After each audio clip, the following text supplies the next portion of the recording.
Today on BRStv Reef FAQs, we answer why are advanced reefers still talking about these T5 bulbs?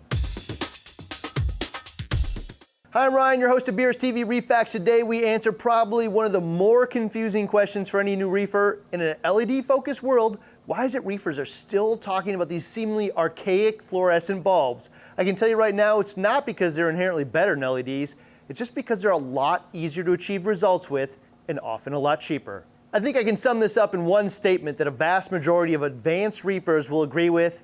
In terms of properly lighting a reef tank, if it isn't T5s, it should behave like T5s. So the answer of why so many reefers still use T5s lies within that statement. In fact, I think it's possible to get even better results with LEDs as long as we keep that in mind.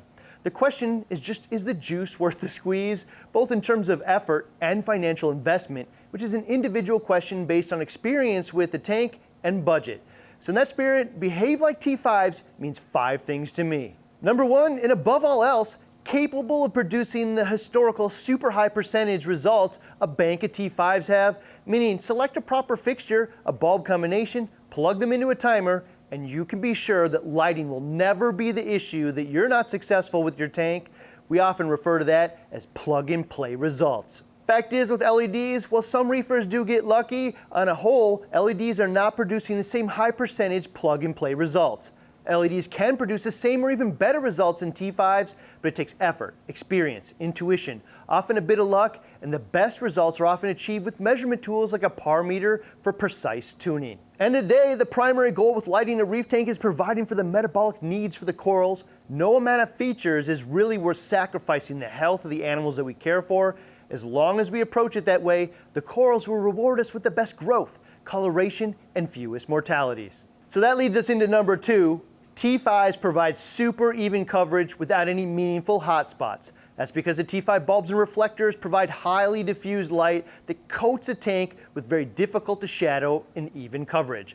More or less, just blankets the tank in light. That larger form factor that produces the difficult to shadow and near no hotspot is probably the most important component. The small form factor that most LEDs come in these days inherently means the light will be brightest directly under the light and fall off to the sides. By definition, a hotspot. More or less a wide-angled spotlight rather than a blanket of light. The wide-angle lenses do a great job of visually making the tank look evenly illuminated, but the nature of it is it's much easier to shadow. This is particularly true as the tank ages as the corals get large, where the shadow not just their neighbors, but also themselves. The shadow effect matters less in a softy LPS, zoanthid, or mushroom tank, but matters a lot more in a mixed or SPS dominant tank, particularly as those corals get larger. As that becomes increasingly obvious, most reefers will either add a T5 retro solution as fill light or add more LEDs, creating a grid of intersecting lights. I will share there are options like the Orphic, which are already a grid of intersecting LEDs by design and much closer to that blanket of light that T5s produce, but admittedly, significantly more expensive than most T5 fixtures. Number 3, T5s produce those plug-and-play results is because there's no need to use a par meter to get the right light intensity. In most cases, it's just a question of 4, 6, or 8 bulb fixture. Depending on your light needs, then plug it in. Intensity will never be your issue. With LEDs, there are intensity sliders, mounting heights for different shapes, and dozens of different brands, which all behave differently. In an attempt to help demystify that, we produced in-depth par testing in a variety of tank shapes and light configurations with the most popular LED light sources. We also started renting par meters, which makes it much more affordable to do accurately. Number 4 reason T5 produce those plug-and-play results is because they're inherently well-blended spectrum, meaning the bulb emits a wide, even spectrum covering a large range. Even when mixed with other bulbs, the diffused nature of T5s makes them blend well. With most LEDs, they're just packing a bunch of LEDs in the individual spectrum peaks close together and letting them overlap to create a visually blended spectrum. That kind of works, but you can often even see the individual spectrum shooting around the tank with the naked eye. And you can certainly measure it on a meter, which shows the spectrum mix rapidly changing as it reflects off the surface of the water. LED manufacturers have addressed this in a variety of ways. Kessel's dense matrix array with all the LEDs under a single lens works well. Radion with their optional diffuser pane, which blends all the spectrums. And all the LEDs do this a lot better the higher you raise them in the air. Some of the best performance is when the LEDs are 18 inches plus off the tank surface. Number 5 and last reason T5s produce those plug-and-play results is also related to that. Mounting height is easy because distribution, coverage, and spectrum blending are just not a big concern.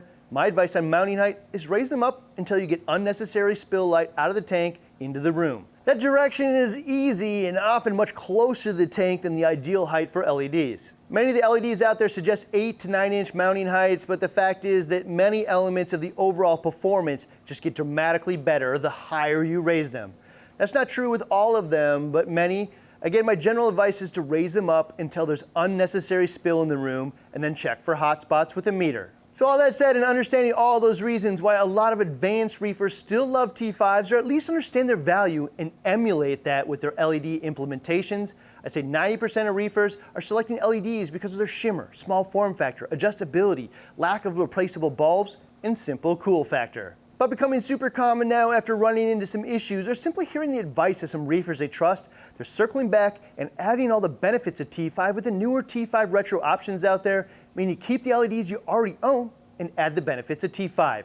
We actually have a full BRStv Investigates on the Aquatic Life T5 Retro that shares the data and demonstrates all the benefits of this approach, so check that out in our entire lighting video library down there. See you next Wednesday with another batch of BRStv Reef FAQs.